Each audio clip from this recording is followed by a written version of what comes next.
Hello. Hello. Pastora.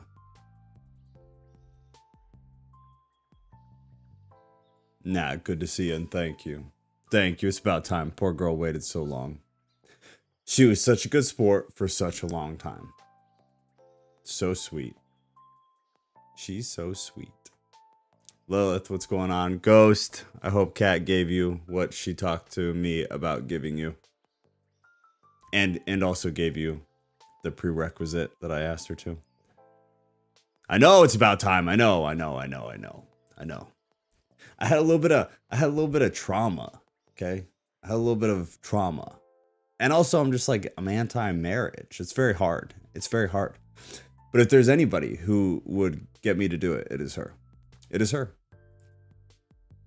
just the truth. Love will make you go against what you think is a good idea sometimes. But it's a great idea. I'm very excited. She is the one if there ever was one.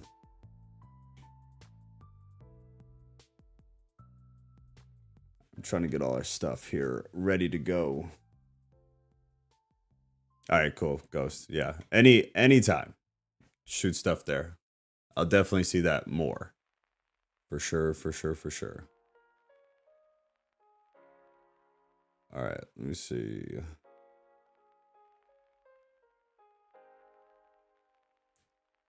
Okay, well, while we give people a few minutes. If you're watching this later, this is a recording. It's nice to see you in the past. This is our Discord. There's a group. It's not pinned in the chat because YouTube is not letting me do that this time, but it is in the description of the video. So click the link, join the Discord, and here it is. Discord had like a major update, and maybe you guys already knew this because you don't suck at Discord as much as I do, but I just found this out about 10 minutes ago, and it's pretty cool. Very bright, so I'm gonna have to do something about that. Very bright, but pretty cool. So join Discord, link in the description below.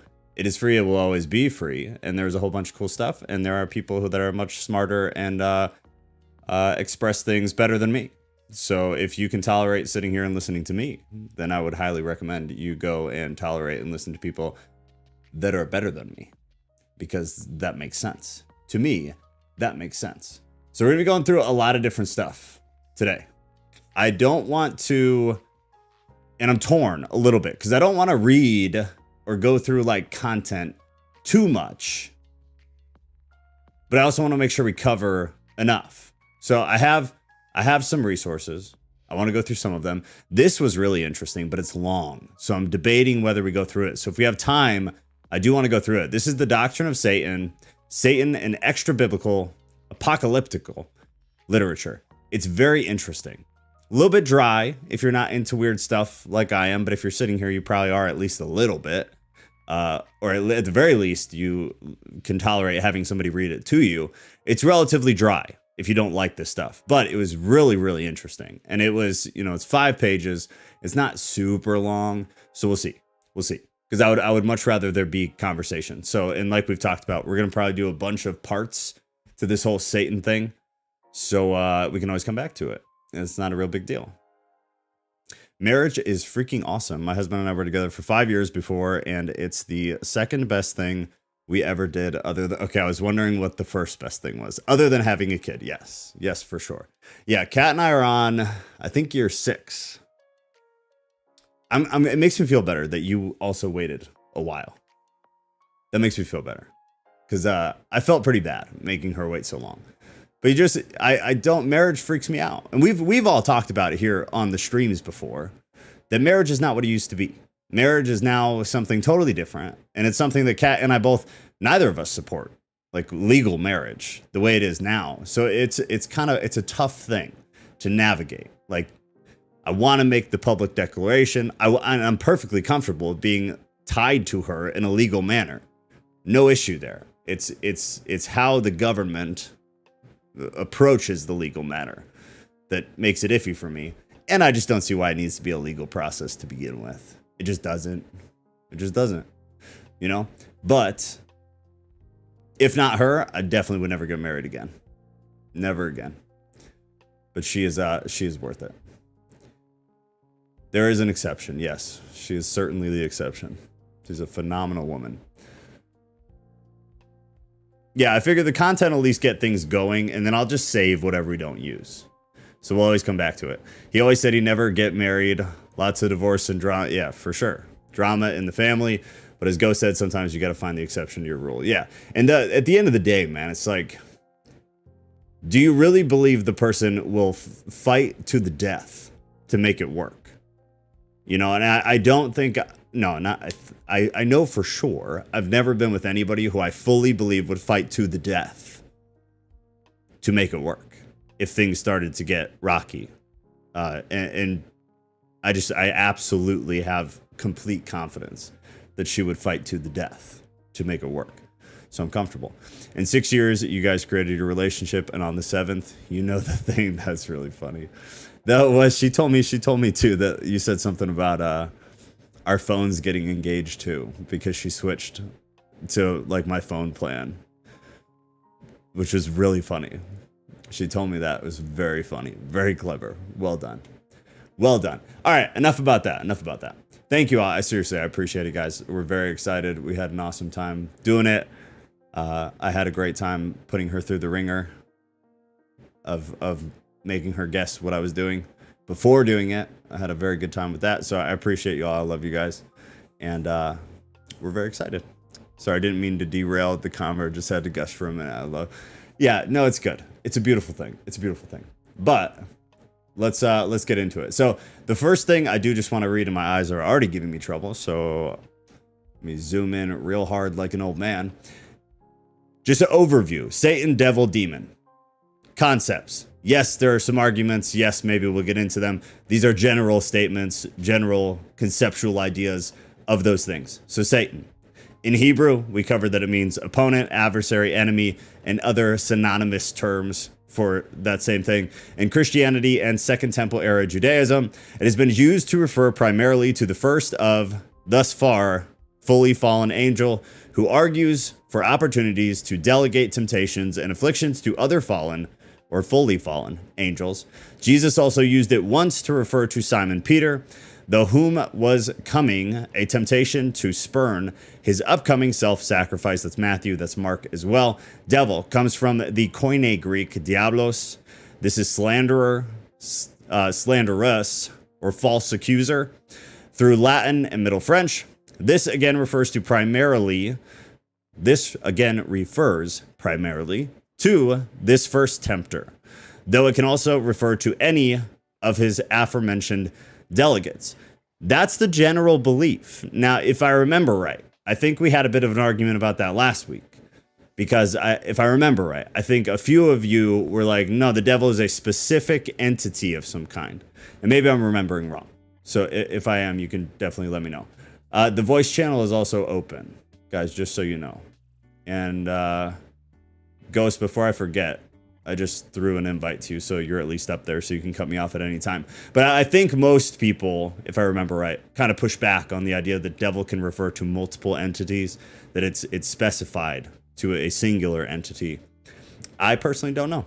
Demon comes from the Greek daemon, which had referred to a pagan concept of an inspiring spirit or lesser god, which is an interesting description of it that I don't know if personally I fully agree with. Second Temple Jews and then Christians used it to refer to these fully fallen angels. Oh, it's going to be a rough night. On the pre-existing belief that other nations' idolatries and largely false religions were given to still contain revealing grains of truth.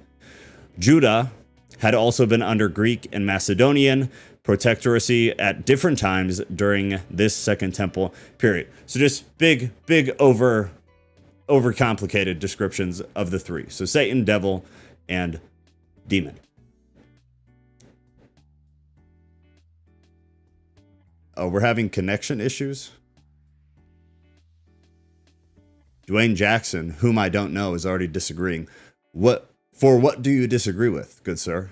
And are we having connection issues? Because I don't see any of that on my end. We look very clean. So let me know about that. And Damon, what are you protesting against? Next, the origin of Satan and his demons in the book of Enoch. Now, I know that if you're here, you're at least slightly interested in Enoch. And if you're new and you're watching this and you're not, then we're probably not the group for you. So, it is extremely unlikely that Jews in Jerusalem sat around reading. Actually, let's do this real quick. Does anybody know what Zoroastrianism is? First, Zoroastrianism. I think it was just you, Ghost. I hope it was just you. No offense, but I hope it was just you. Hey, sorry I'm late. Congrats on the engagement. Thanks, Jordan. Appreciate it. Appreciate it. Okay, Zoroastrianism. We're not going to go into this. But it gets... Yes. And I'm glad your connection is fine. So the easiest, quickest way to do this, because we don't have time to read it all, is they put I believe it's an Iranian religion, right? Yeah, Iranian speaking prophet. So the general big picture, stupid simple, is they put a big emphasis on like good versus evil, which I personally am a huge believer in. Basically, my whole view of spirituality, Christianity, everything is based on this fundamental concept of good versus evil. I believe it's an awesome religion. Yes, it's very, very cool. I don't buy into a lot, but I think it's one of the coolest religions in my opinion. And the underlying concepts of the religion, I identify with more than anything, probably. The specifics of a lot of it, not so much. But the underlying fundamental concept is heavily pushed towards this good versus evil thing, which we talk about a lot. And I harp about probably more than I should. It's probably kind of annoying. But I believe, and I think most of you to some degree, and if you're Christian, you do, you just may not express it like this. Everything is kind of fixed on this exponential spiritual war. There is this massive spiritual realm of goodness, which we call God, which is equivalent or synonymous with morality. And then there is the same, but opposite, that is antithetical to that is evil. And this is where, Satan was within this realm and demons are within this realm. And every time we do something, in my opinion, anytime you breathe a breath, metaphorically, you're either tying to the goodness or you're tying to the badness. There's really no in between, in my opinion. There's no in between. There are no neutral actions. There are no neutral thoughts. They are either positive or they are negative to some degree. There's a spectrum of degree, but to some degree they are. Why I decided to go so deep into this, I don't know. But that's the fundamental thing about this. And maybe someday we'll go super deep into it because it's, like Ghost said, it's really awesome. It's very, very interesting. It's very, very cool. But the reason I said that is because when you get into a lot of old Jewish texts and a lot of extra biblical content, it'll be tied to Judaism. It just will. It'll be tied to Jewish authors almost all of the time to some degree or another. So you'll see this religion brought up a lot. So just to have a general understanding is good. So if you're interested, then go take a look at it. But Enoch is a part of a Jewish genre called apocalyptic. We know that because we've gone through a bit of it. A simple definition of apocalyptic is that it focuses on the end of history. This would be revelation as well for the uncultured Christians. And I say that in a loving and playful way. In addition, apocalyptic is also associated with phenomenal signs, wonders, and symbols. Enoch was certainly not written by the Enoch of Genesis 5. There is a bit of debate around that. Who was the father of Methuselah? No matter what the author of the book of Jude thought, in fact, it was written over a period of many years by various people beginning around 200 BC. Now, this is a great example of don't just believe that. Who wrote this? What's the source? That very well may be true. It also very well may not be true at all. So just as a side note, bold statement, definitive statement, don't just take that. If you care enough, then go figure out whether you agree with that or not by researching outside of this one website where this one dude wrote a blog post. It's not a viable source. It's just something that is interesting. Enoch was known among many Jews of Jesus' time, including the Essene of Qumran. and was also used by a number of Christian writers through the first centuries after Jesus, though it fell from favor after that.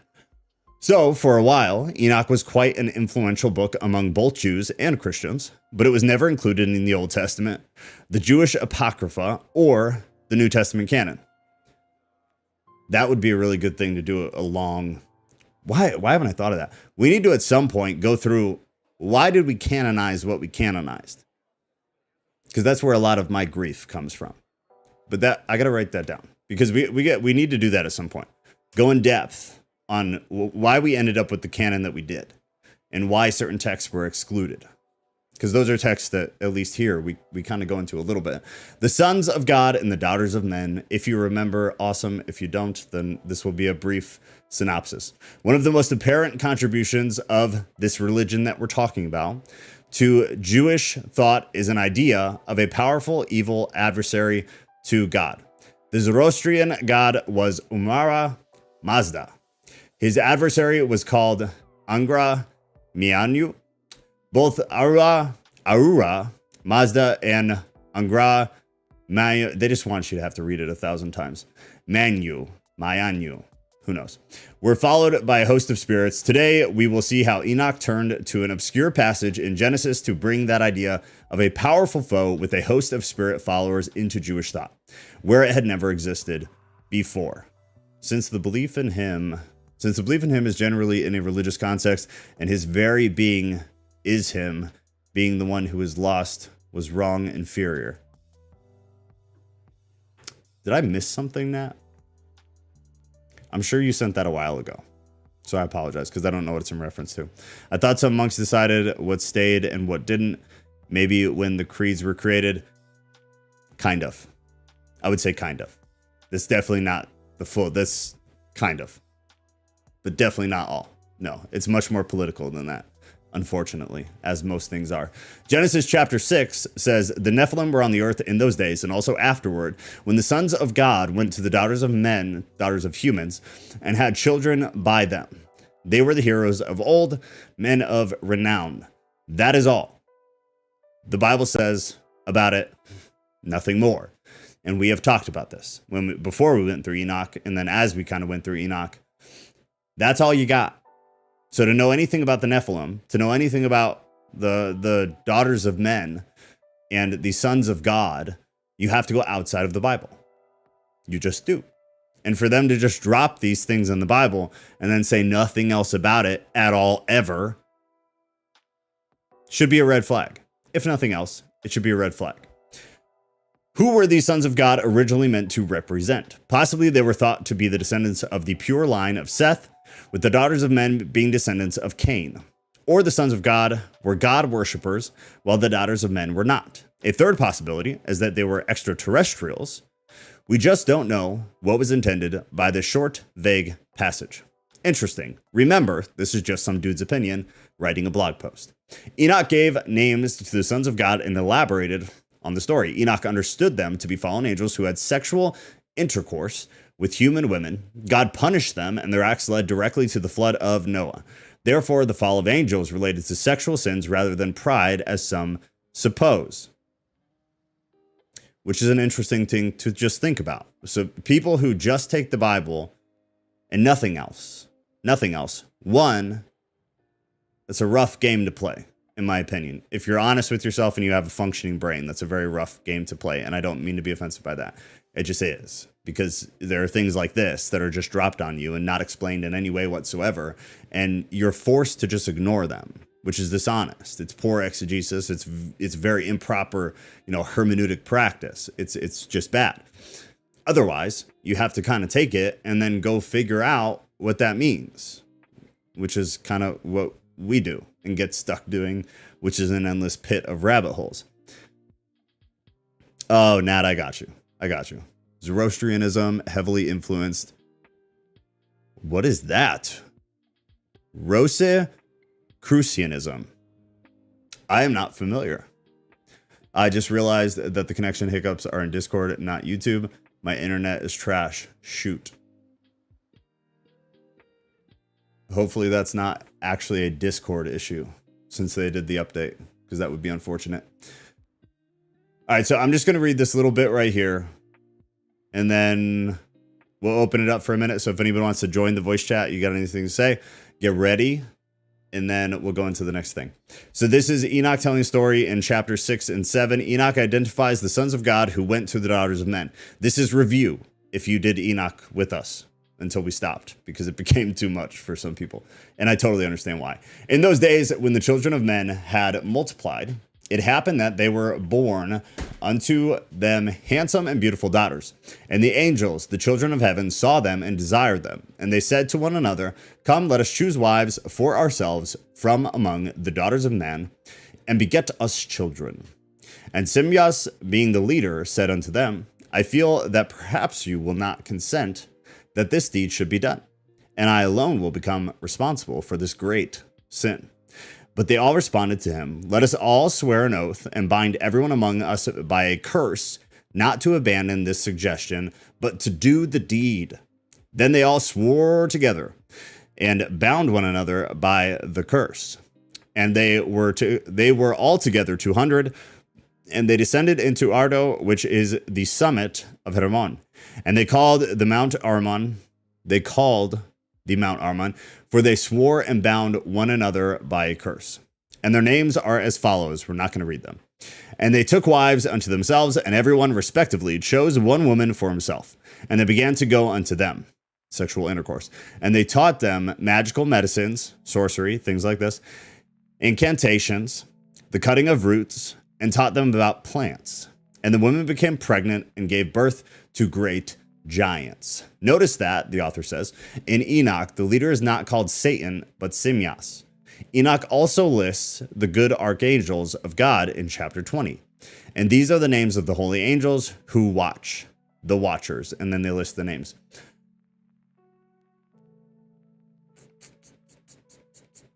Ghost, if you're able to talk, if you're not having internet problems, unmute and tell me what you think about that.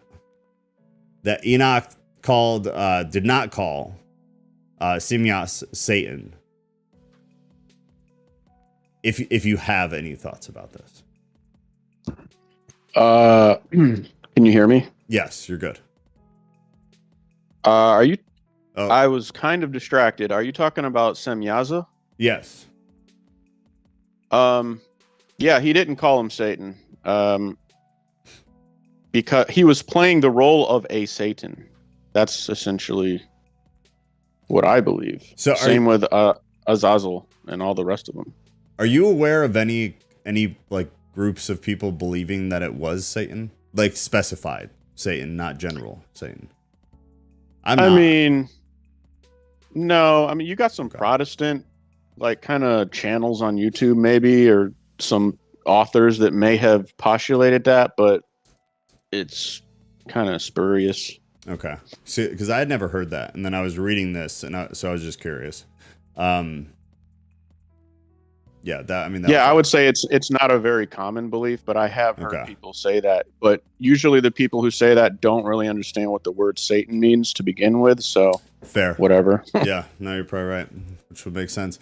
Rodriguez, Hebrew or Aramaic? You'll get different answers depending on who you ask. It's the language of Enoch. Yeah, I believe it was Hebrew and Aramaic and even Slavonic. Because they have. But I believe Slavonic originally version. it was Hebrew. I think so. Mm-hmm. I think so. Go. You have anything about all this? I mean, not really. You can just kind of continue on. It's cool. I'm paying more attention now. No, you're good, man. All right, let me see what else here.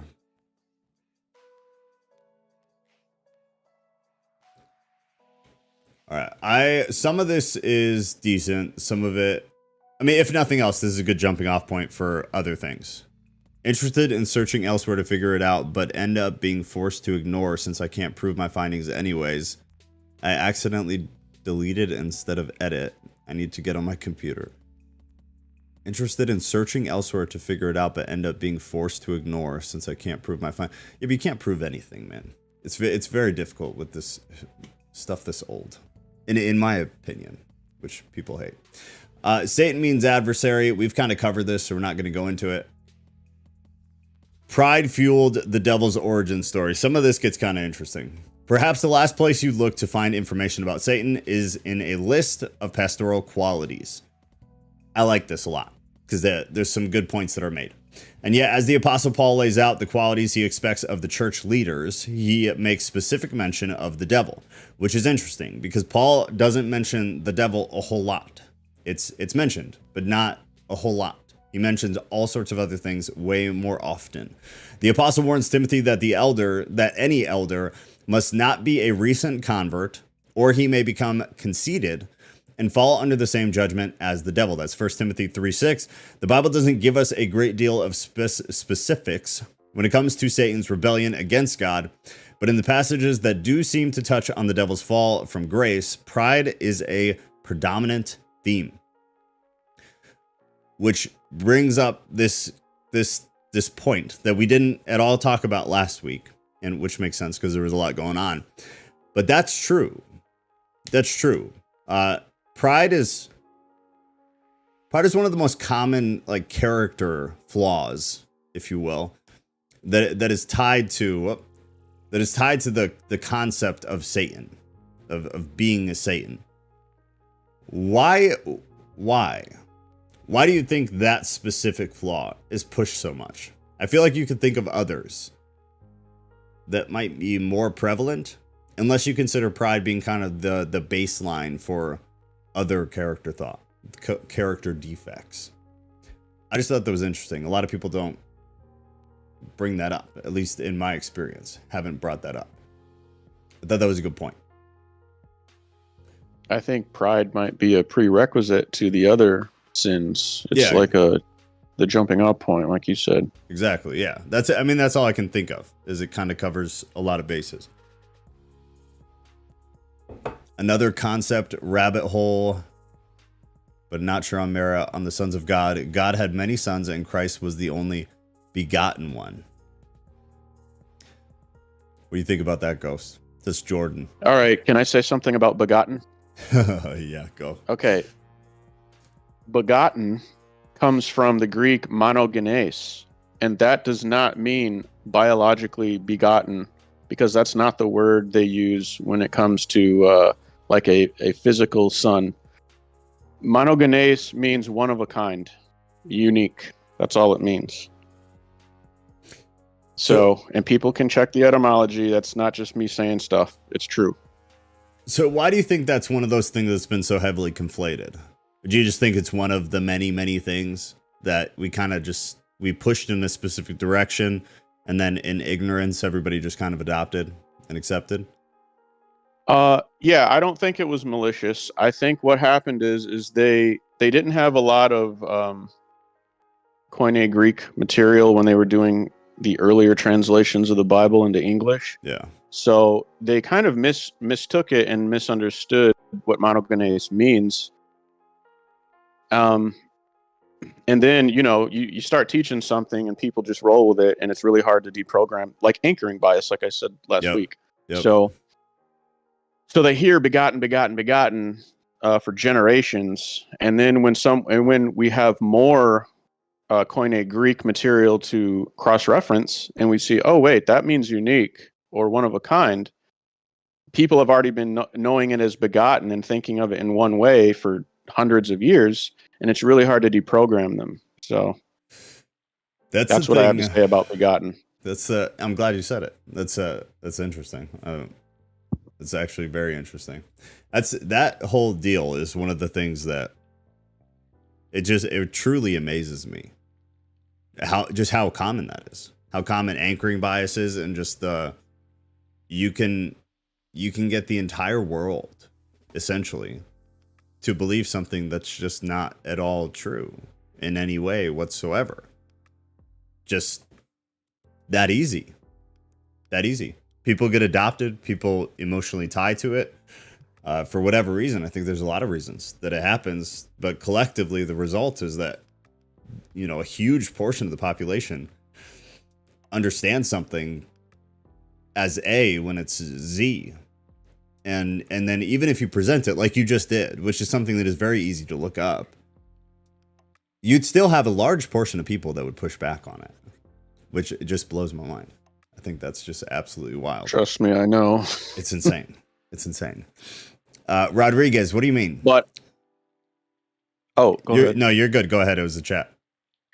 Oh, what I was going to say is you were talking about pride just, a minute ago. And I think that's what it is. It's, I don't want to change my beliefs. I already have the truth. Therefore, I don't need to look at the new information. That's the gasoline that fuels anchoring bias. It's pride.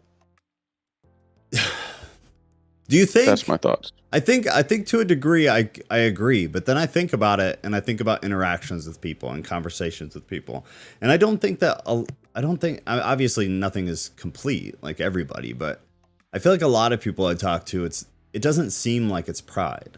It seems like it's ignorance. And this is totally anecdotal, but I feel like the most people I talk to aren't prideful in why they believe ignorant things. It's that they're either lazy and don't care to actually figure it out. But if you present it to them in a way like what you just did, for example, like I said, it's very easy to look that up and get concrete proof that you are telling the truth. Even if you were to present that to them, maybe it is pride. Yeah, I don't know. It doesn't come across as pride a lot. Pride is not always a conscious thing. It can be a subconscious thing. And ignorance is a symptom. It's not its own thing. It's people are ignorant because they don't want to do the legwork and cross-reference and do all the work it takes to really know something. That's a good point. So it's like a subconscious pride. No, that's a good point. That's a good point. That's what I think. So pride is the starting. It's the foundation. Do you think that laziness holds a decent percentage when it's not pride? Because I still feel like a lot of people, I guess, I think you're right, largely. I think you're right. But I think a lot of people are just lazy. Unless, I don't know. I was thinking about this on the drive home, and I'm sorry that we're kind of straying, but we'll come back. I was thinking about this when I was driving home today. I was thinking about how, and not to like toot my own horn, but I'm a very open-minded person. Like, even if I very, very strictly believe something, like I do about marriage, take marriage, for example. But I'm very open to hearing somebody's opinion about it. And I'm very malleable in that if they're right and the way that my brain works agrees with what they're saying, even if it goes against what I've believed for years, I'm okay with like changing my mind. I have no issue with being like, shit, you're right. That makes a lot of sense. But then I meet a lot of people who are exactly like you're saying, where you can the pride is oozing out of them, and you can tell that they know that you're right 100%. You can see it in their eyes, you can see it in their body language, you can see it in the way that their lips move when they talk, but they'll never admit it and they'll never change to it. And I think we're seeing that at large in society with a million different things. But it made me think of like, what portion of the population do you think is actually open-minded, and how do you think they get that way? Because I have no idea how I got that way. I don't think it was my upbringing. My parents are in no way open-minded. So I wasn't like raised to be that way. I was just thinking about it, and I wonder why that is. And I wonder why that's a quality that I feel like society is losing. But then again, I think it's always kind of been that way. I mean, history shows that to some degree. I think Rodriguez is right with the sunk cost fallacy. It is that, but then you can say, where does that come from? Yeah, what exactly. causes that on a software level? And I think about that all the time, and I don't all the time have a perfect answer for it. But I think what it could be is that there are different brains, and certain brains operate at a different voltage than other brains. And voltage is just like the pressure of it's like the pressure of moving forward. It could be seen as motivation, like a generic motivation. And if people don't have that, they're not going to be motivated to change because it requires work. And entropy is related to the loss of energy to work, and like on a physical level. Yeah. But there's also spiritual entropy. So I don't know. It's something that I think about, but I haven't really taken the time to really map it out. So it's something to think about. Yeah, Lilith, I'm with you largely. I think people are lazy. I think it's between laziness and pride. I think covers a huge amount of it. The hardest thing to admit is when you are wrong or that you have sinned. People die on hills of the desires of their own hearts. And see, that's what I don't understand, because I don't personally have that problem. Every once in a while, for sure, I immediately know that I'm being stubborn, or I immediately know that I'm being prideful.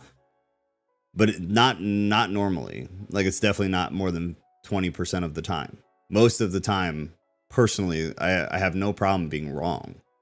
It's to be expected, you know, like, how ignorant to think that you're not going to be wrong, like a large portion of the time. Jordan, I guess that could tie back to pride. Yeah. I also think a lot of people are afraid to rethink very solid beliefs and have to question everything, which leads to what? Either pride or laziness. I feel like no matter what, you kind of bounce back to one of those two. There's elements of fear, I think. Yeah, interesting. I'm sure there is for some people. But I think that's a symptom too, probably. Fear. All of these things are symptoms, they're not causes. Yeah. Getting at the like software cause is like, that's the question of the millennium. Like, what is it? What's causing it for real? And it's hard. Maybe that is impossible to answer, or at least right now. I think right now it is, yeah. Do you think it's genetics and spirituality and genetics? Genetics are firmware. There is something underneath that, though. And that's what I spend more time focusing on the software. And Mikhail knows this. We've talked about this a lot. The work of Michael Levin, he's getting at the legit software of what makes everything work. Yeah. And I don't know if he's in the chat tonight, but no. Shout out to Mikhail. Interesting. Yeah, the work of Michael Levin is mind-blowing, and I think he's going to figure out some of this stuff.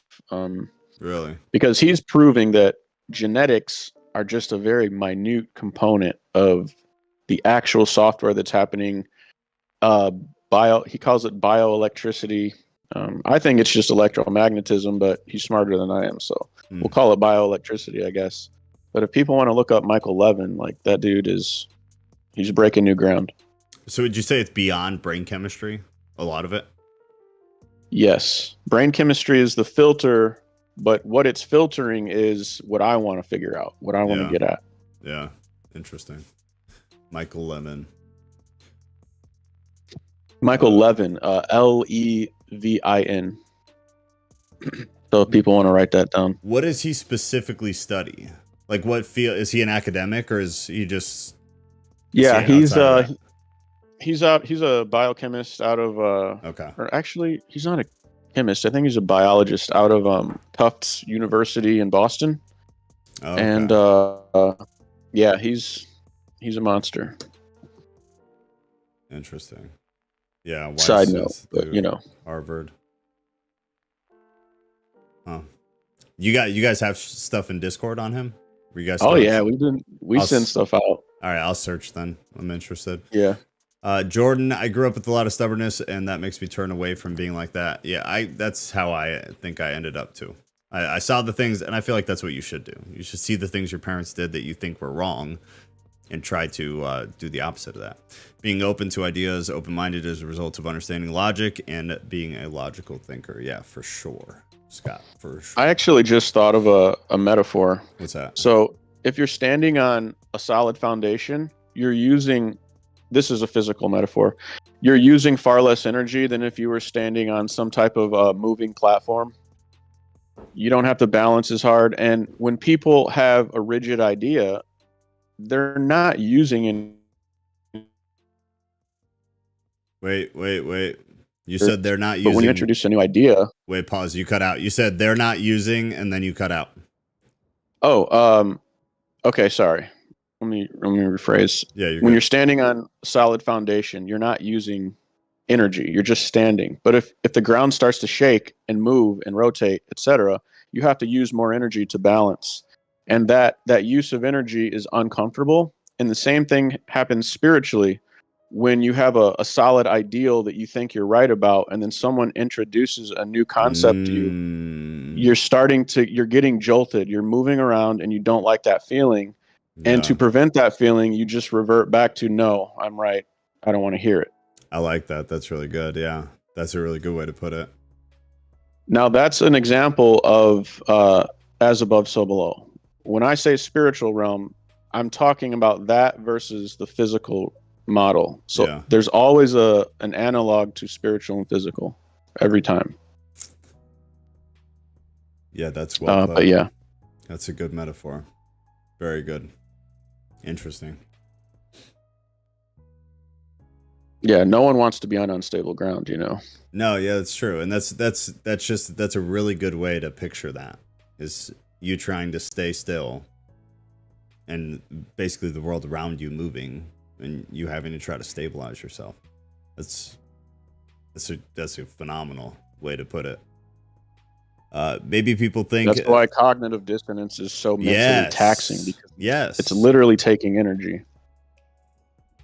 Yeah, but then wouldn't you say it takes a lot of energy to fight? Like logic too? And that's when I get hung up, because then I wonder, like, how just dull are these people? Maybe they're not really fighting against logic and reason and rationale. Maybe they're literally just dull. And so they just adopted whatever was first taught to them. Exactly. How do we sharpen metal? It's not a pleasant process. It doesn't sound good. It takes energy. Like, everything that is good takes energy, and people just don't. Not everyone, but some people are predisposed to not wanting to sharpen or break their muscles to get bigger and be able to lift heavier weight. Like, the same can be said about spiritual toughness, so to speak. But that's what I wonder is, like, what causes that in a person? And that I'm sure that goes back to kind of what your whole point with the software versus hardware thing kind of was. Is I'm very curious about what is the differentiator? What makes me different from, the Christians sitting in a church who would never believe truth if you could throw it in their face? What makes you different fundamentally? I think the fundamental difference would be you have to introduce a diversity of ideas to a child and get them to kind of figure out things without just giving them the answer, because by giving them the answer, they're not exercising. Yeah. And those people grow up to be people who put their fingers in their ears and they don't want to hear anything other than the first thing they heard. So, but how much of it is that nurture?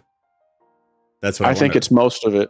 I think genetics is just a firmware. Yeah, it's not. Mm-hmm. I'm pretty on par with that. Outside of, like, people with actual cognitive issues. Yeah, sure. I think that's it. Yeah, I think especially now, and I think we're gonna see this in such a wild way with, like, my kids' generation. She's 7. The kids her age, a lot of them, you can tell they grew up on an iPad. You can tell they were never, like, sat down and been like, hey, what do you think about this, and this? And like, have these deep like, Kat and I talk to her like she's an adult. Like, we have deep conversations with her. And sometimes she can deal with it, and sometimes she's like, yeah, I want to go play with a cat toy. And, like, cool, let the kid go do that. But a lot of times she's down to have, like, a serious intellectual conversation. And I think we're going to see this wild generation of, like, kids like mine. Hopefully she remains this way. And kids who you can tell in a heartbeat that they grew up staring at a screen and, like, were never really taught anything other than, like you said, what the answer is based on whatever the person's opinion was that gave them the answer. I think it's going to be a very scary adult population when these kids grow up. Just cue the Walking Dead music, man, because this is what it's going to be. That's what we tell her. We're like, this, when she spends too much time on a screen or something, we're like, you're starting to look like the zombie kids, and she'll get off. Like, we tell her all the time. That's actually the exact way we say it. Is these kids turn into adults who are zombies, and we'll, like, point people out to her out in public, which may be rude, but it's an example. Like, you do not want to be like that. You see that 16-year-old kid walking with her face in her phone in the middle of the grocery store. You will never be like that. You will not be a zombie. Like, experience life, look at stuff, think about things, be aware of what's around you. It's gonna be very scary. Yeah, I mean, it ties back to what we were talking about Lucifer. Like, if we're all light bearers, some people are bearing practically nothing, like a little tea light candle, and some people are bearing like a nuclear reactor. So, and you think the majority of that is nurture? Absolutely. Maybe that's not a popular opinion, but I do. I think every program, which we're just extremely complicated algorithms, every program is nurtured. If you don't nurture the program is a nonsense, kind of jumbled mess, chaotic program. Yeah. Why can't we play modern video games on old computers? Because it's a capacity issue. Yeah. Yeah. That's what I think. It is really funny, the more you kind of compare humanity in a general sense to software and hardware, it really is amazing how closely they tie. That's all it is, man. Software, firmware, and hardware. It's a trinity. It's just the way things work in this universe. We can't escape it. Yeah, you really can't. You really can't. It's a really odd thing until you've kind of been into it for a while. I think that's one of those things people have a hard time accepting. But if you actually if you actually intake the information and are honest, it's really hard to argue the parallel. It's a relatively obvious parallel, and it's very close. It's like alarmingly close. The more I heard you talk about it just over the past several months, it's fractal. Yeah. The fractals really explain a lot too, which is another thing. Nobody thinks about. Nobody thinks about that.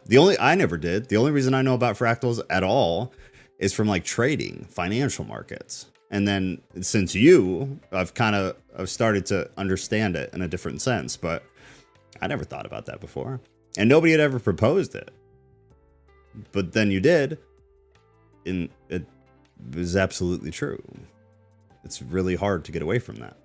In my opinion, it's really hard to get away from that. Yeah, I think it's impossible, actually. I mean, unless people, even quantum computing, like there's no, like the Trinity method of software, firmware, hardware, each one might get more sophisticated, but they're still within those three categories that are distinct. Yeah. And you need all three in order to create, anything.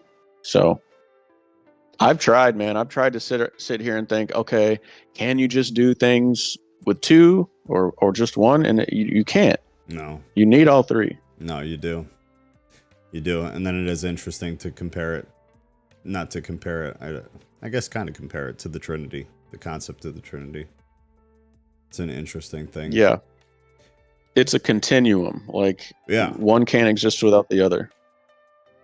Yeah, I think people just have a hard time accepting the terms, because they're like, we're nothing like computers. I think a lot of people have a hard time accepting that you're exactly like a computer.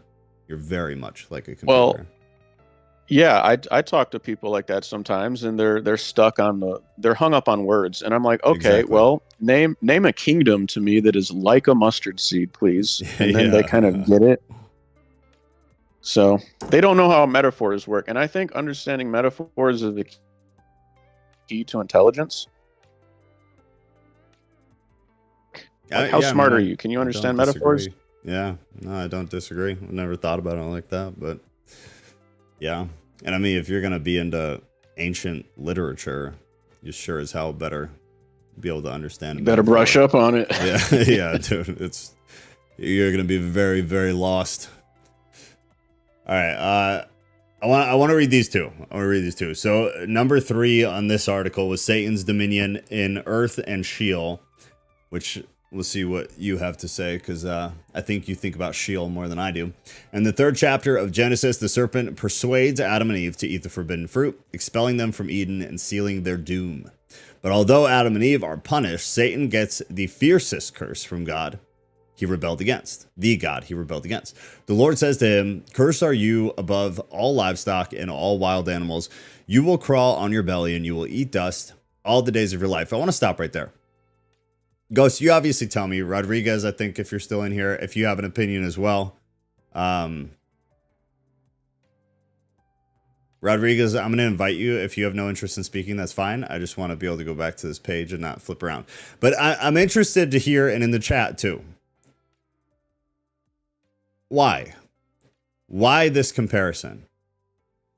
I've heard all sorts of theories about you crawl on your belly and you will eat dust all the days of your life. We get the image of the serpent. And then all of the world has basically now equated snakes to Satan, which in my opinion has nothing to do with what is being talked about. But I'm curious from you guys' perspective, why the word choice? Why this comparison? To snakes? Yeah, and do you think it's literal in that we get the image of the serpent in the garden, and then you get this quote from God? One, I guess, do you think they're related? Is he calling Satan a serpent in a literal sense, or is it something else? And if it is in a literal sense, why? No, it's not literal. It's they share traits. Sharing traits is the name of the game. That's why the parables are used the way they are, because they share traits.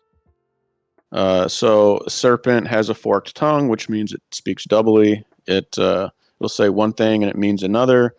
It slithers around in the grass undetected. You have to really watch out for them. They're not obvious. They shed their skin. You just look at everything about the creature of a serpent, and then you'll start to pick up on metaphorical traits that whoever this guy was, because I think he was a person, they share traits. So that's what it is. I don't think it's literal at all. And the people who go down the literal rabbit hole, they're just it's a red herring. They're completely missing it. Yeah, agreed. I've heard all sorts of wild stuff about this, and I've always just kind of thought it was ridiculous. So you just brought up something else, though. And I think, tell me, maybe I'm remembering wrong, but I don't think we ever got deep into it. Who is the individual? I know we brushed on it. I remember that. But you believe that this Satan was a specific Satan. Did you say that you believe it is the devil?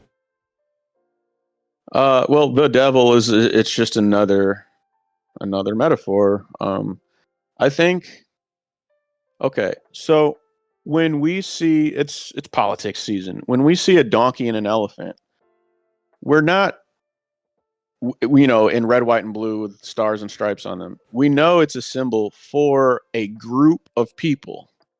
And we know Adama is plural. So you could say that they're talking about humanity, not just one guy named Adam, because it's like that was his name, yes, but it's also he's an icon that represents some opinion. So you could say Adam is the serpent, I guess. Hold on. That's right. That's right. That's what you had said. The one that I had mentioned was Revelation chapter 20, verse 2. And that's where, it talks about Satan being bound for 1,000 years. And it says that serpent of old. Yeah, did we pulled that up, right? And Satan. And he sees the dragon, that ancient serpent who is the devil and Satan, and bound him for 1,000 years. Revelation 22. 20, who is verse 2. What's it, 22, or was it different? What'd you say? It's chapter 20, verse 2. Yeah, that's what that is. So if it sounds different, you're probably in a different translation. But 20, verse 2 for the ESV is, and he sees that the dragon, that ancient serpent, who is the devil and Satan. and bound him for 1,000 years.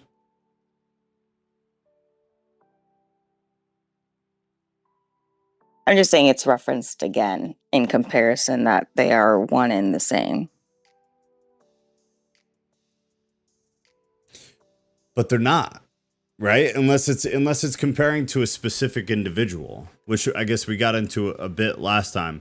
This is actually interesting. Is there any other point in the Bible where it's expressed that way, where the devil and Satan are in the same sentence? Other than the one I just said, you're saying? Other than that, I don't believe so. Could definitely be wrong, but I don't believe so. Let me check 16 verse 13. You have to admit that's an interesting sentence, the structure of it.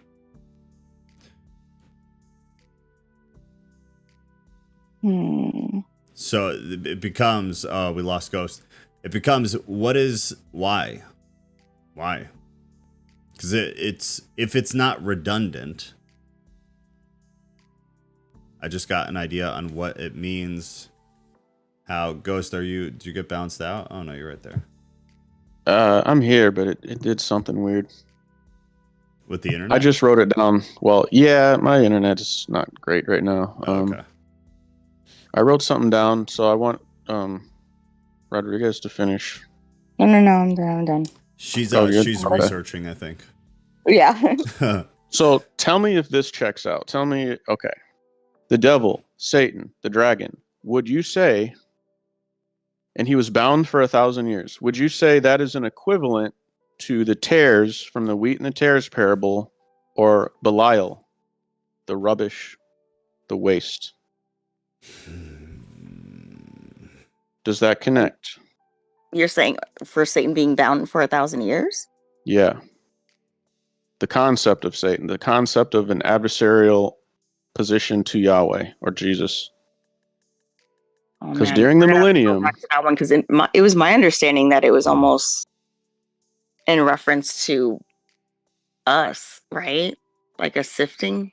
a part of us, yes, because the wheat and the tares are both humans, right, with different dispositions.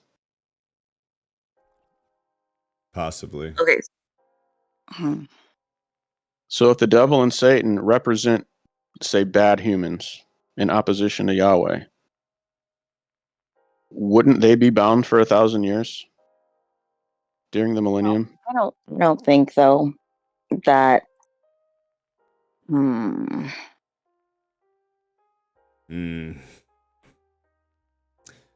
This is a good one. That's a good question.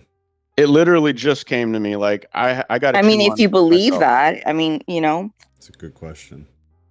But maybe. Yeah, I don't think I hold to that one. Because I think the tares and Belial are the same thing. And why do you think that? Because they're waste. They don't serve a function in the kingdom.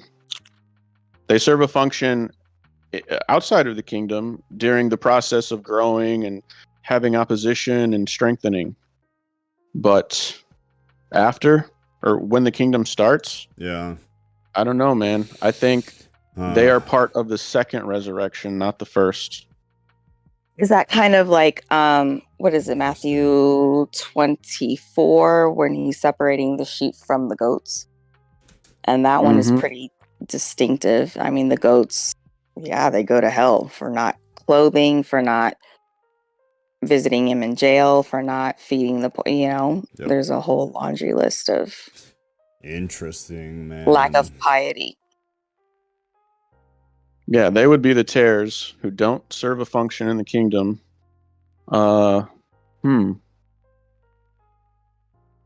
Because if Adam represents all of humanity, then wouldn't the devil, Satan, dragon represent a portion of humanity that are in opposition to Yahweh? I guess they're the tares. I don't know. It makes sense to me. Yeah, no, I mean, I definitely get where you're coming from with it.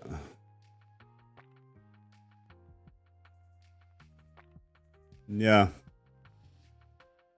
I'll chew on it. I'm going to try to draw it out and make some diagrams and stuff I do.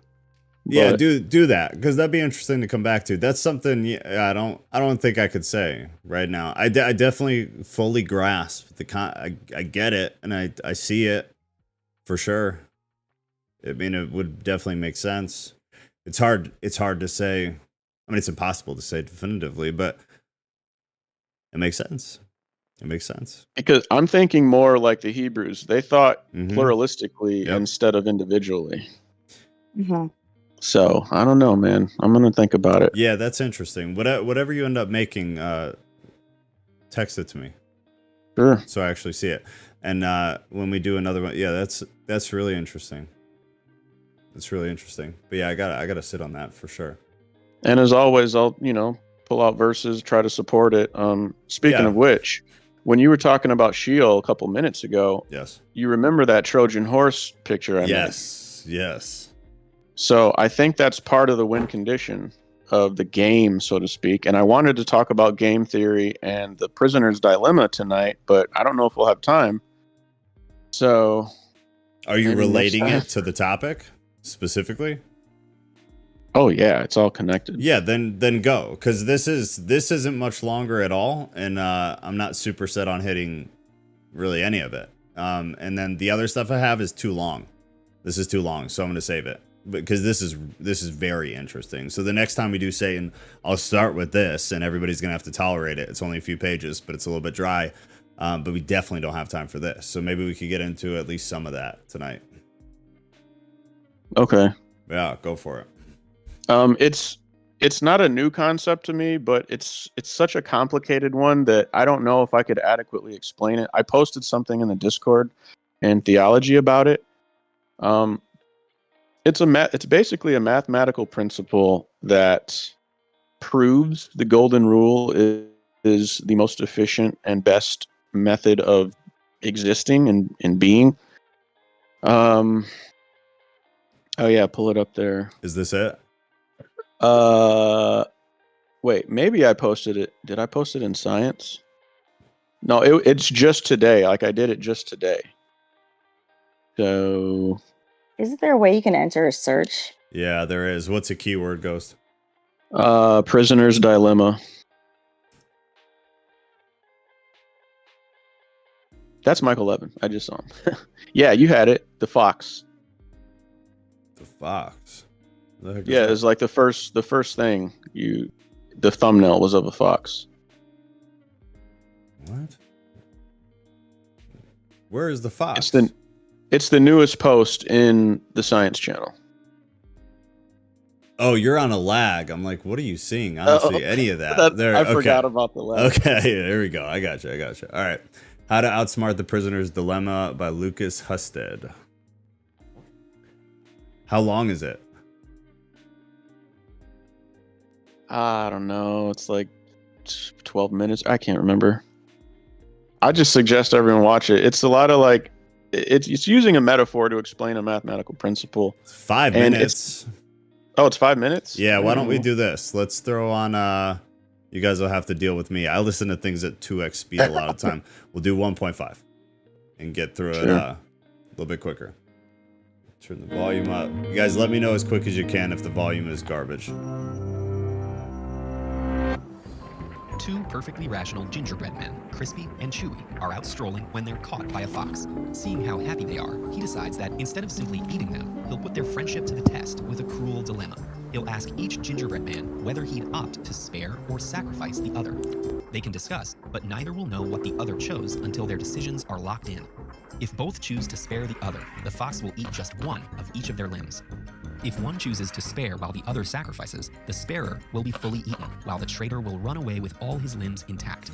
Finally, if both choose to sacrifice, the fox will eat 3 limbs from each. In game theory, this scenario is called the prisoner's dilemma. To figure out how these gingerbread men will act in their perfect rationality, we can map the outcomes of each decision. The rows represent Crispy's choices, and the columns are Chewy's. Meanwhile, the numbers in each cell represent the outcomes of their decisions, as measured in the number of limbs each would keep. So, do we expect their friendship to last the game? First, let's consider Chewy's options. If Crispy spares him, Chewy can run away scot-free by sacrificing Crispy. But if Crispy sacrifices him, Chewy can keep one of his limbs if he also sacrifices Crispy. No matter what Crispy decides, Chewie always experiences the best outcome by choosing to sacrifice his companion. The same is true for Crispy. This is the standard conclusion of the prisoner's dilemma. The two characters will betray one another. Their strategy to unconditionally sacrifice their companion is what game theorists call the Nash equilibrium, meaning that neither can gain by deviating from it. Crispy and Chewie act accordingly, and the smug fox runs off with a belly full of gingerbread, leaving the two former friends with just one leg to stand on. Normally, this is where the story would end, but a wizard happened to be watching the whole mess unfold. He tells Crispy and Chewie that as punishment for betraying each other, they're doomed to repeat this dilemma for the rest of their lives, starting with all four limbs at each sunrise. Now what happens? This is called an infinite prisoner's dilemma, and it's a literal game changer. That's because the gingerbread men can now use their future decisions as bargaining chips for the present ones. Consider this strategy. Both agree to spare each other every day. If one ever chooses to sacrifice, the other will retaliate by choosing sacrifice for the rest of eternity. So, is that enough to get these poor sentient baked goods to agree to cooperate? To figure that out, we have to factor in another consideration. The gingerbread men probably care about the future less than they care about the present. In other words, they might discount how much they care about their future limbs by some number, which we'll call delta. This is similar to the idea of inflation eroding the value of money. If delta is 1/2, on day 1 they care about day 2 limbs half as much as day 1 limbs, day 3 limbs 1/4 as much as day 1 limbs, and so on. A delta of 0 means that they don't care about their future limbs at all, so they'll repeat their initial choice of mutual sacrifice endlessly. But as delta approaches 1, they'll do anything possible to avoid the pain of infinite triple limb consumption, which means they'll choose to spare each other. At some point in between, they could go either way. We can find out where that point is by writing the infinite series that represents each strategy, setting them equal to each other, and solving for delta. That yields 1/3, meaning that as long as Crispy and Chewie care about tomorrow at least 1/3 as much as today, it's optimal for them to spare and cooperate forever. This analysis isn't unique to cookies and wizards. We see it play out in real-life situations like trade negotiations and international politics. Rational leaders must assume that the decisions they make today will impact those of their adversaries tomorrow. Selfishness may win out in short term, but with the proper incentives, peaceful cooperation is not only possible, but demonstrably and mathematically ideal. As for the gingerbread men, their eternity may be pretty crummy, but so long as they go out on a limb, their friendship will never again be half-baked. Ready for more head-scratching, awe-inspiring, mind-numbing? Interesting. What in the Squid Game? Very interesting.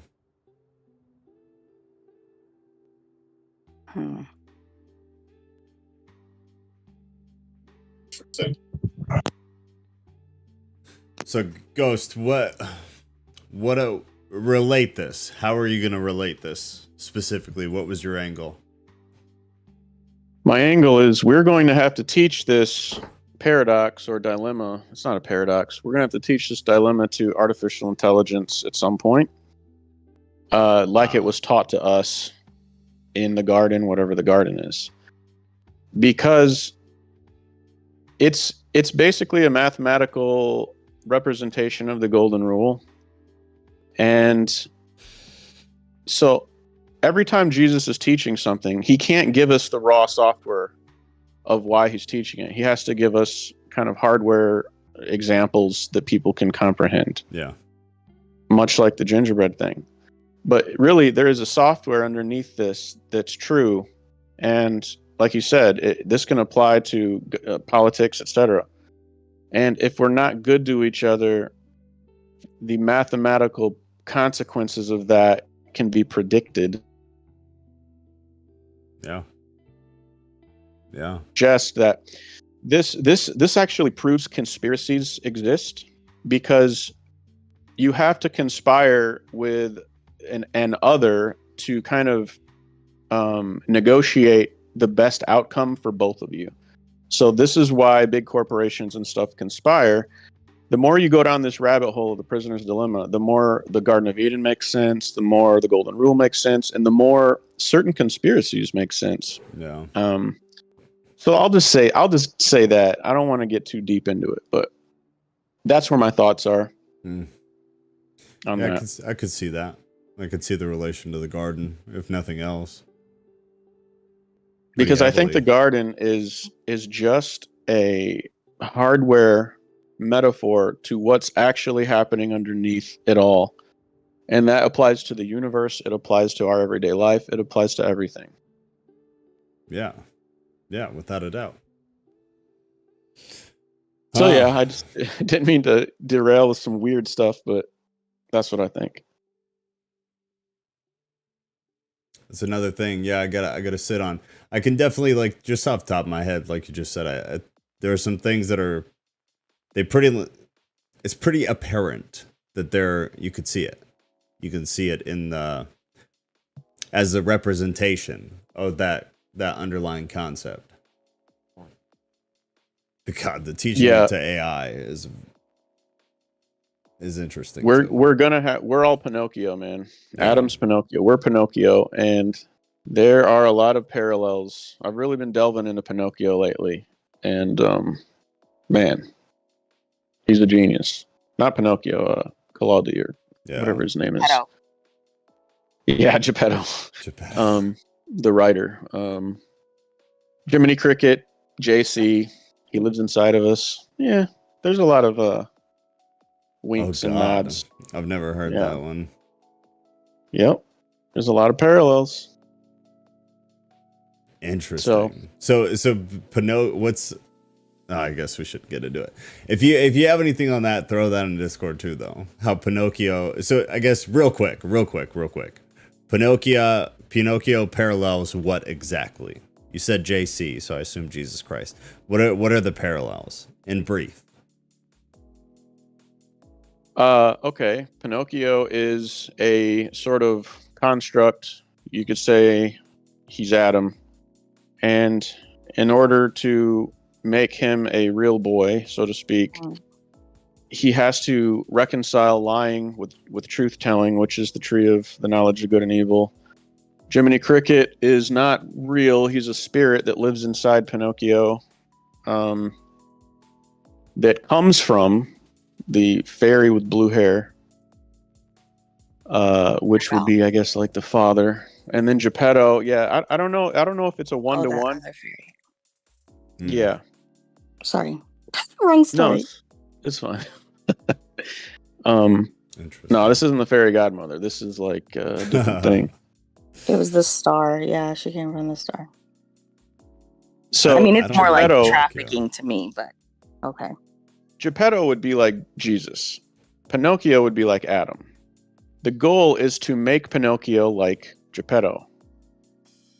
So he's kind of instilling programs in him through various environmental phenomena, teaching him things, having him do things, taking him through adventures. And along the way, he has this cricket, JC, this spirit in him. Blurring the lines between the Trinity, actually. So on one hand, you have Geppetto, who is the builder, the maker. And then on another hand, you have Jiminy Cricket, which isn't a real thing. It's like a spirit. It is real, but it's not physical. Et cetera, et cetera. Yeah, look into it. Geppetto, with the way you described it, though, in teaching Pinocchio different things, sounds a little bit more like the angels in Enoch, who went down and taught mankind several different things, you know? I think the angels in Enoch are the people at the circus. That's what I think. People at the circus. I don't know Pinocchio. Were there circus people? Better watch you some Pinocchio. Oh, he learns all kinds of bad things from bad people. Okay. I gotta watch at the circus. Is it like the classic Pinocchio, like the oldest Pinocchio? The OG one. Check them all out, man. The new one from Guillermo del Toro is pretty lit. Well, how about do this? Send me something about the conspiracy of Pinocchio first, and then I'll go watch Pinocchio, because then I can take notes as I go and try to play Where's Waldo, or Where's I don't know if there is anything about. I don't think there is. Is there? I'm telling you, at the very end with the donkeys and all that, like that is trafficking. Trafficking, yes. like yes, okay, it's straight up trafficking. Well, now I want to look into it because I don't know of any conspiracies. I just kind of thought of this. Interesting. So thanks for pointing that out. So just okay. I'll go watch Pinocchio this weekend, and I'll see what I come up with. That's because I really don't know it at all. Like I get obviously the nose growing lying aspect. I really know nothing else beyond that. So I'll watch it and I'll see how much I can spy. Interesting. Very interesting. Yeah, it really is. Like, people back in the day used to really hide some deep stuff in their stories that Extremely true. we think of as just like child stories, but man, they're not. They're wild. Same they're with deep. like kids nursery rhyme. There's wild stuff out there that was put in kids content that at least was like actually hidden. Nowadays they're just putting absolutely horrific things plain as day in kids content, but at least back then, like a normal kid's not going to get it. It's just kind of sub programming. Yeah, it keeps them locked into a framework that they can reference later in life. Yeah. No, without a doubt. Without a doubt. Gingerbread cookie talk. Honestly, that's all I had, man. Okay. That's it, guys. I think that's all I had. That's wild. Well, if you think of anything else, a few minutes. I'm going to finish reading these two, and then if anybody has anything else, we'll hit that. Otherwise, we'll start wrapping it up. So we left off right there. What does this curse mean for Satan? The curse was when I asked about the snake. So cursed are all you above all livestock. Cursed are you above all livestock and all wild animals. You will crawl on your belly and you will eat dust all the days of your life. Out of Genesis. So what does the curse mean for Satan? The serpent was cursed to crawl on its belly. This is strikingly similar to the fate of our villain in Ezekiel 28 and Isaiah 14, who is cast down to the ground. And then it gives the verses there. But it's worse than just getting knocked to the ground. The prophets say this rebel was cast to Eretz in a Hebrew term. Heiser says can refer literally to the dirt and metaphorically to the underworld. Interesting. Heiser goes on to explain the serpent's fate. Quote, the curse also had him eating dirt, clearly a metaphorical reference since snakes don't really eat dirt as food for nutrition. It isn't part of the natural snake diet. The point being made by the curse is that the Nashash, Hebrew word translated serpent in our Bible, who wanted to be most high will be most low instead, cast away from God and the council to earth, and even under the earth. In the underworld, the Nashash is even lower than the beasts of the field. He is hidden from view and from life in God's world. His domain is death. Yes, Nakash. Nakash. And I think you shall eat dirt or you shall eat dust. What was Adam made out of again? Cast out is demotion language. He was made of dirt. Yeah. So there's the clue. Cast out is a demotion language. Like if someone in the Air Force does something naughty, they lose their wings. They didn't have wings, but you say you lost your wings is a metaphor for you lost your rank, so to speak. Yeah. So he was made like one of us. And eat is also a Hebrew idiom for comprehend or understand. So maybe there's some connection there. I don't know. Which would be what, theoretically? He's going to be our babysitter. He's going to be our stumbling block. Our teacher. I don't know. It can get into all kinds of like heresy language. I don't know, man. So just so I have this clear, you think the terminology used, the eating of the dirt, is possibly in reference to Adam specifically or Adam in general? I think it could mean plurality. Yeah. He's cast out to live among the humans. I suppose. I don't know. Do you think he's stuck here?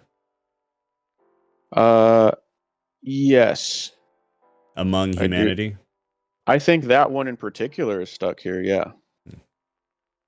The original guy, whoever that was.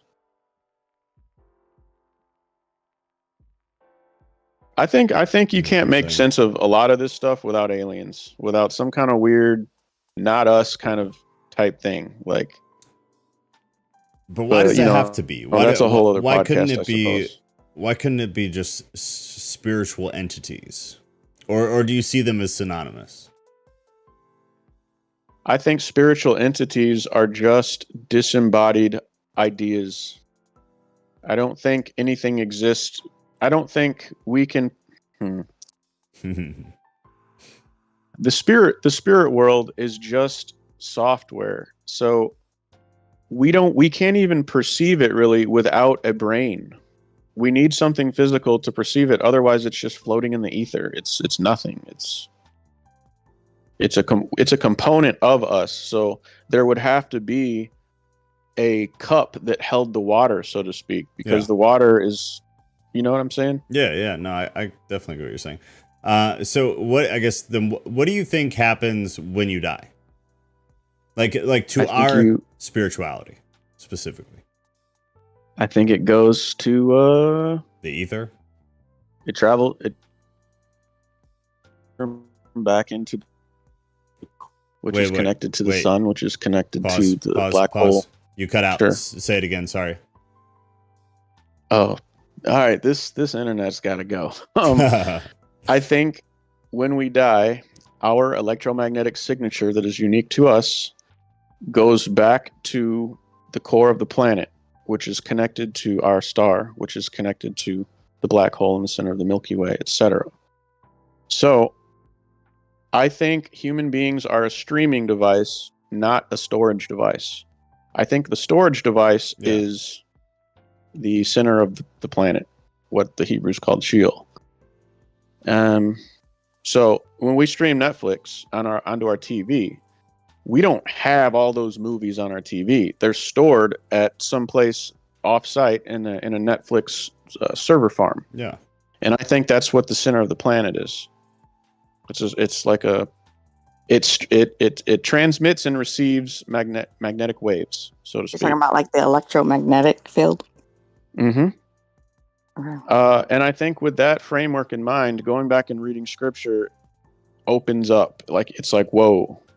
Because they were taught these things. I don't think most of them understood what they were writing. No. But I think that they knew there was a respect with the information, so that they had to write it or approximate it in the way that they received it. They were shown images, they were shown concepts, and they just kind of wrote it down. Yeah. Not even really understanding what they were writing. And I think it was meant for us, because I think God speaks in hindsight, and God speaks from the future to the past, and we pass it on the road, so to speak. That's why like when prophecy big will happen, and we'll be like, oh, it meant that. Totally. I get it now, but I didn't get it before it happened. It's a way to confirm God is God, kind of, I think. That's all. I don't. So good or bad, you know, and I say that in a childish choice of words, moral or immoral, a human dies, the spirit leaves the body in a sense. You believe it goes to the center of the earth, which represents or literally is Sheol, and then what? I think it's stored there. For what? Well, right now, I think it's stored there. I think that's where the tares go. Before Jesus came, I think that's where we all went. I have a feeling I thought the same thing. Yeah. Only because, remember in 2 Samuel, I forget what it was, where they had the medium summon the spirit, and it was like from a place of, I don't know, it almost sounded like it was a holding cell type thing. But then I start getting into other questions like ghosts and different things like that. Actual ghosts. Sorry, not you ghosts, but you know what I mean? No, so that's kind of what I'm trying to get at is ghosts are electromagnetic in nature. Ghosts, you said. Yeah, spookies. And do they differ from us to an entity? Yes. Mm-hmm. Yeah. Do they differ from us as spiritual entities? The only thing that makes them different is we have a cup and they don't. We have a vessel and they don't. Sure. That's fair. So the fundamental spiritual nature is identical to you. Mm-hmm. Okay, Yep. cool. That's what I was trying to get at. So then entities, and this is all going back to your comment about extraterrestrials. Why does that need to exist? That's what I don't understand, because you could say that, and maybe semantics, but if we are that and ghosts are that, ghosts perhaps are us who lost the cup, who never had the cup. Perhaps they were human in the beginning and then, like I said, moved on and didn't go to Sheol. Who knows? But why would there have to be like aliens? Or do you mean it in a literal sense of that which is not from here, which would mean anything that literally wasn't human at some point? Are there spiritual entities that did not start as humans? I guess is what I'm saying. A part of it. There are no spiritual entities that didn't start with a brain. It does. If they were human, I don't know. For example, our brain has neurons in the left hemisphere and the right, all over the place. Yeah. And we're in one tiny corner of the universe. I think they exist all over. But I think they're like us. I don't think they're weird monsters that have 20 arms and, that kind of thing. I think they're like us. Neutral. Not necessarily on one side or against a side. But why? Yeah, because I think. Sorry, I didn't mean to interrupt. Just I've always wondered about that. That's my thing. Based on mathematical distribution, the universe is a big place. No, that I agree with. Why would they have to be anything like us? This is where I get hung up. And this is where, and I never mean it in an offensive way ever. But I feel like that's small-minded. For me to sit and think like, okay, perhaps there are other living beings of some kind somewhere out in the universe, assuming you believe in space, somewhere out in the universe. Why do they have to have a brain? To me, that's you only being able to conceive and expect that which you've already conceived and experienced. And I have a hard time grasping that. I have a hard time sitting here and being like, I believe other entities exist somewhere else in the universe that I absolutely don't comprehend, but I understand enough to believe that possibly it's there. Why the hell would the being somewhere else in a place that I already can't conceive have a brain that functions or is in any way similar to mine? It just seems like that's you staying stuck in your perception as a human. And that's what I have a hard time with. I think we are incredibly small. I can explain that. Okay, go. Okay, so when we use something like the James Webb Telescope, or even prior telescopes, we can look at stars and see that they emit similar radiation to our star. So if you extrapolate out and you see that, okay, these other planets have similar chemical compounds, etc., the building blocks are the same. The fractal of it all is the same. So even if they don't look like us, there has to be some type of brain analog, something that's like a brain that filters electromagnetic signals. Otherwise, it just doesn't work. The universe is uniform in the sense that you're not going to find somewhere that's completely conceptually different than what we can observe in our local star cluster, but for example. How could you say that? How could you say that? How many? So I guess this is, and maybe it's just that I'm so damn cynical and I'm so mistrusting. One, I don't believe we've ever been in space. I don't believe. I'm sorry. I'm not like a total denier that space exists or that I believe we're on a flat Earth. I just, in no part of me believes a human being has stepped foot on another planet, including the moon. I just don't buy it. So for me to be like, those places are just like Earth, I can't grasp that. I can't. I have a fundamental issue with it.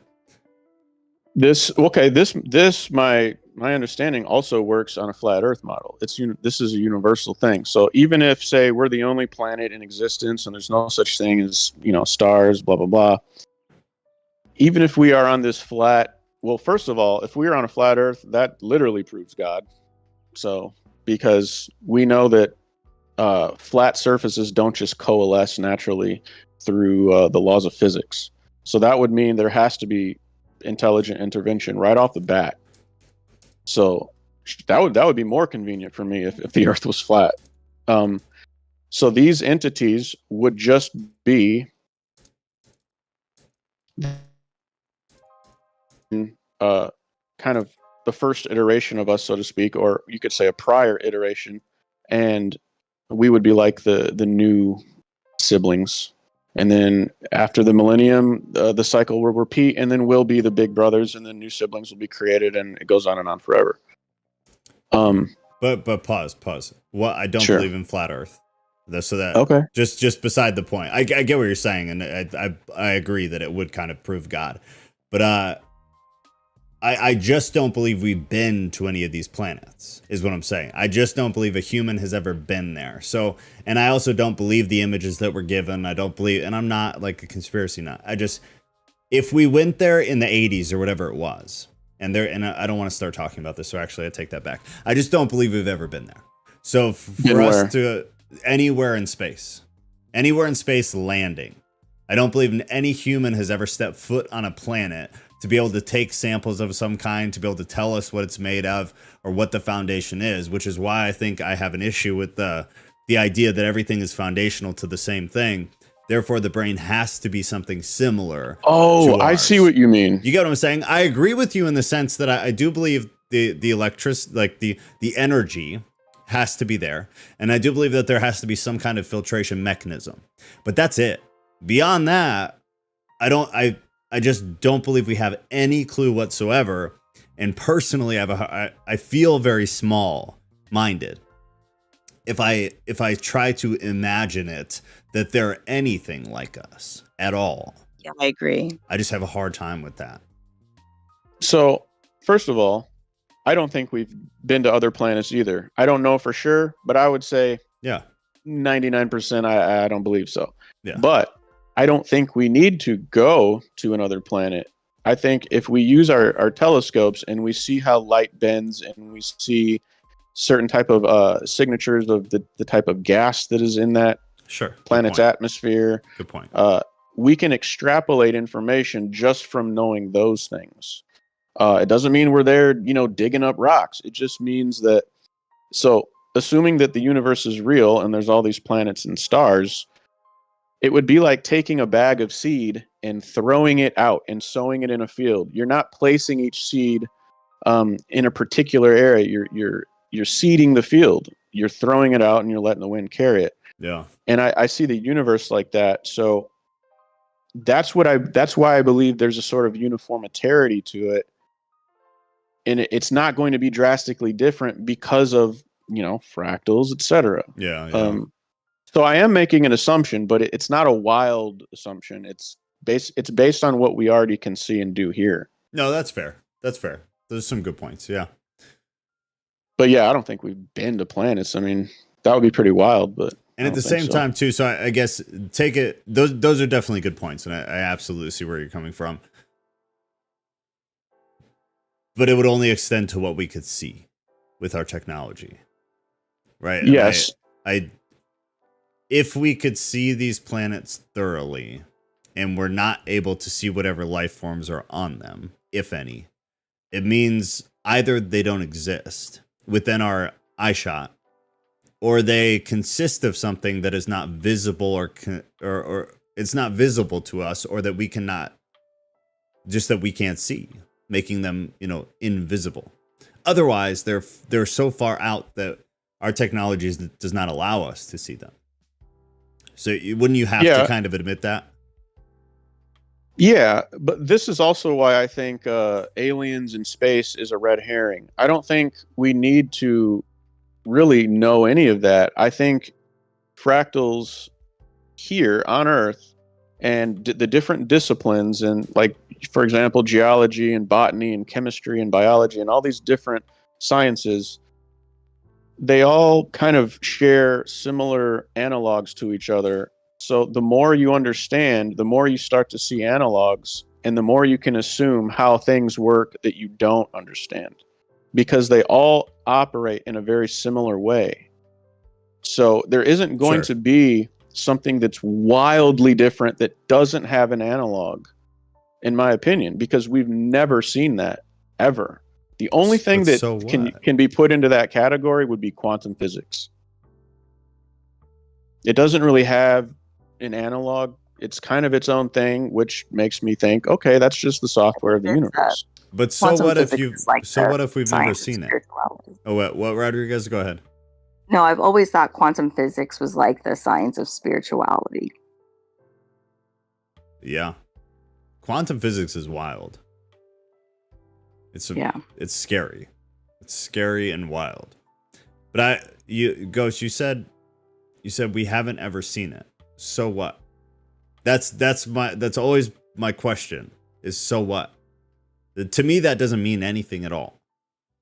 You know, if I haven't seen an animal that, you know, lives 100 feet under the surface, that says nothing about whether it exists or not, you know?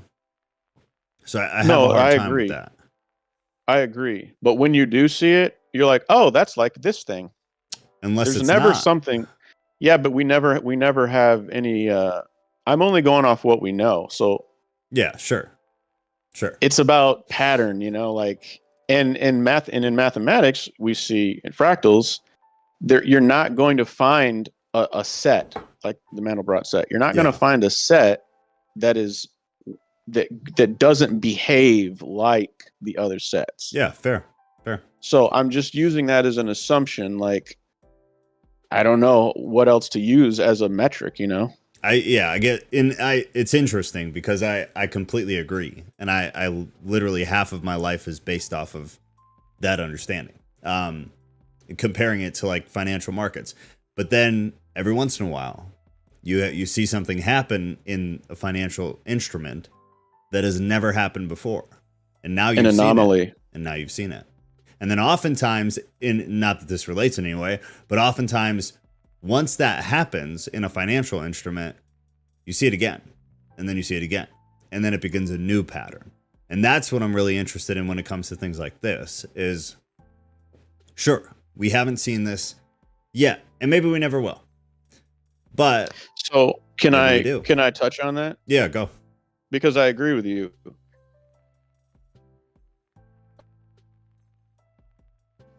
We lost you. Stop talking. You're gone. Sorry. It's 1 Samuel 28:14, Joe. Just want to let you know. Thank you. All right, Ghost, whenever you come back, just chime in. 1 Samuel 28:14, when he said to her, "What is his appearance?" And he said, "An old man is coming up, and he is wrapped in a robe."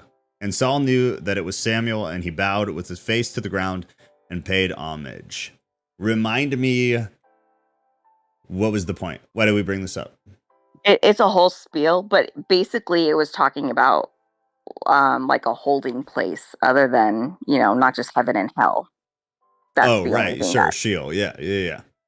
Because I said the wrong verse. So I don't know. But that's kind of what I hold to also is what I was saying. That's all. So you also view it as you think the center of the earth is at least the first stop after human death?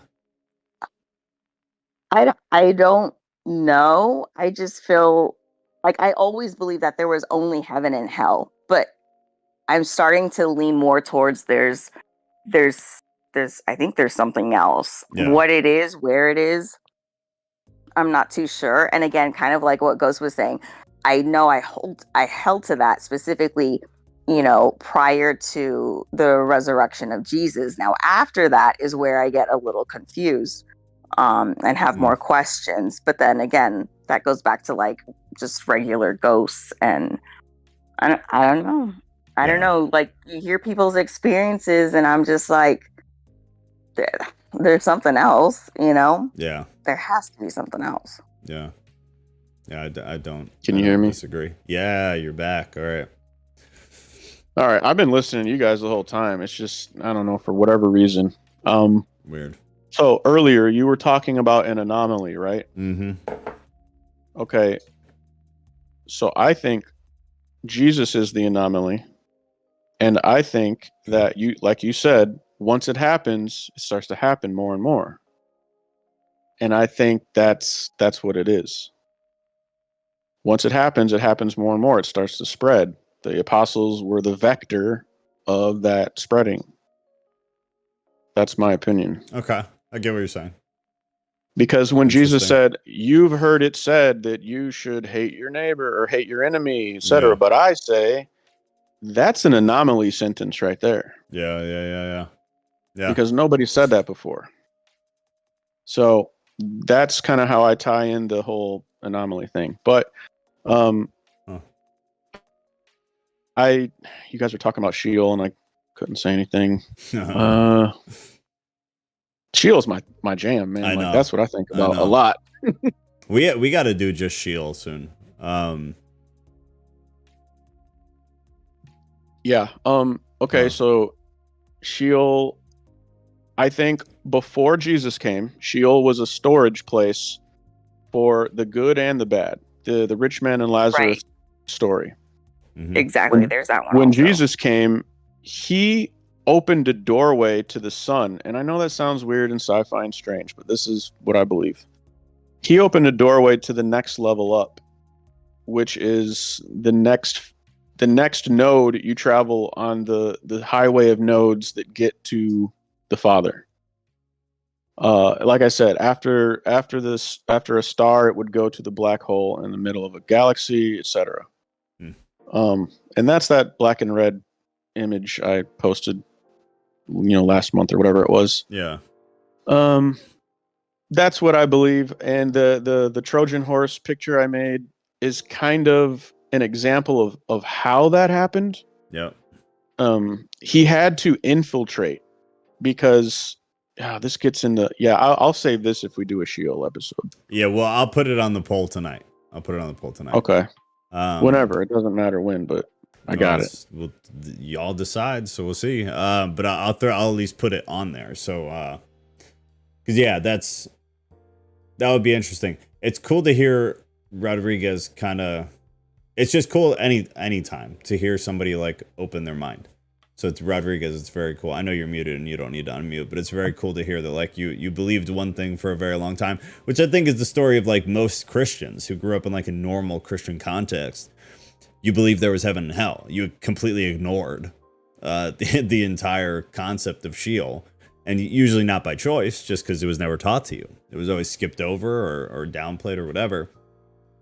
But then you get into it even a little bit, and you're like, yeah, exactly. Well, there's a lot to it actually, and it's actually hard to ignore. Yeah, and that's what I'm saying, and that goes back to what we were talking about earlier about people changing their ideas. Because I want to be like, wait a second, what's this? Oh no, don't worry, we're not supposed to do that. Yeah, I get we're not supposed to, but why did this happen? How did this happen? What does this mean? Yeah. I'll tell you one thing, and we gotta close. I gotta put the kiddo to bed. But in religion, in general, any religion, in my experience, anytime it's something that is brushed on briefly or is expressed either verbally or non-verbally that you should not get into it, it usually means you should sure as hell get into it. Very few times has that failed to result in me learning something and it completely opening a new door. That's massive. Right. That's massive. Enoch is one of them. The concept of Sheol is one of them. It's just the ascension alone talks about too. Yeah. Yeah. Well, anyways, I won't get like deep. Yeah. It's a whole story, and it's just completely ignored. That's wild to me. It's absolutely wild. And some translations straight up took it out. Those exist. Believe it or not. Yeah, and I think people would get kind of upset and think that you're, I don't know, tampering in things you shouldn't, and I don't believe that either. If it's in the Bible, you should tamper with it. Right. even if it's being like we kind of been talking about, being a Satan to it, being an opposer to it, it is something you should tamper with. That doesn't mean like entertain it. It doesn't mean buy into it. But you should tamper was a good word. You should tamper with it. You should play with it. You should look into it and like see what it is. But especially if you're a Bible believing Christian, if it's in your Bible, it's something you should understand. To some degree, it's something you should understand. And that's just not the general belief. Yeah, Kat, I saw it on the nightstand and I took it. So anything else, guys? Otherwise, I'm going to go. I haven't seen the kid yet. So I'm going to go say hi to her and then good night to her. No, Get we're good. rolling. Congrats No, again. I'll save it. I'll save it for the next one. Sheol. Yeah, it was more or less about Jacob's ladder and climbing an electromagnetic ladder, I guess. Is it Bro, I gotta related talk to Sheol? Yeah. Yes, it is.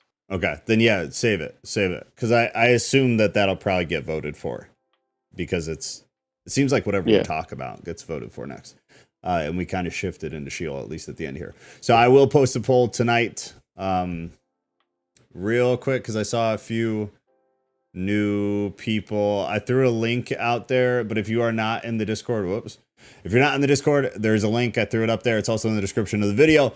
Come join Discord. All these intelligent people that you heard tonight and then are in the chat, they're in there. They're in there quite a bit. Whenever I drop in, my mind is blown to some degree, and I feel very lost because I'm not there for enough of the conversation, and it hurts my feelings and it breaks my heart. But it's always really cool to see every once in a while when I catch a conversation at the beginning and I get to spectate it. It's real interesting, and I'm very grateful that we have such wildly intelligent people basically running the group. It's awesome. So if you're not a part of the Discord, go join the Discord. There's also there's everything in there. But if you join and then you want to come on and talk like the beautiful people that were on here tonight, you can just join this voice channel here, and then you will be able to come on and speak just like them, just like that. It's that easy because that is the age that we live in. But that is it for tonight. So I'll post a poll right after this. As soon as I put the kiddo down, it will include Sheol, and then I'll throw in some of the other stuff on our list.